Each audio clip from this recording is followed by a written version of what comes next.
বন্ধুরা welcome to English mania. আজকে আবার একটি নতুন ইনফরমেশন নিয়ে হাজির আমরা। সাইক্লোন বা ঘূর্ণিঝড়ের সময় হয়েছে। রেমেল বা রেমাল নামটা আমরা সকলেই জেনে গেছি। রেমেল বা রেমালের মানে কি সকলেই জানি প্রায় আমরা এখন, যে রেমেল বা রেমাল একটা অ্যারাবিক ওয়ার্ড বা আরবি শব্দ, যার মানে হচ্ছে বালি বা স্যান্ড। ঘূর্ণিঝড়টা নামকরণ করেছে কোন দেশ? ওমান। অলমোস্ট আমরা সকলেই জেনে গেছি। প্রশ্ন হচ্ছে আরএসএমসি, যেটা কিনা একটি centre that is responsible for naming different kinds of cyclones, যেটা কিনা সাইক্লোনের নামকরণের সাথে যুক্ত, সেই আরএসএমসির ফুল ফর্ম কি full form? Regional specialised meteorological centre. তো তোমাদের জন্য একটি প্রশ্ন, সেটা হচ্ছে নেক্সট যে সাইক্লোনটি আসছে, পরবর্তী যে সাইক্লোন, সেটার নাম কি?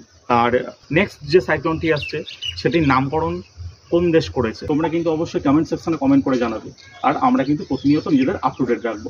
All the best.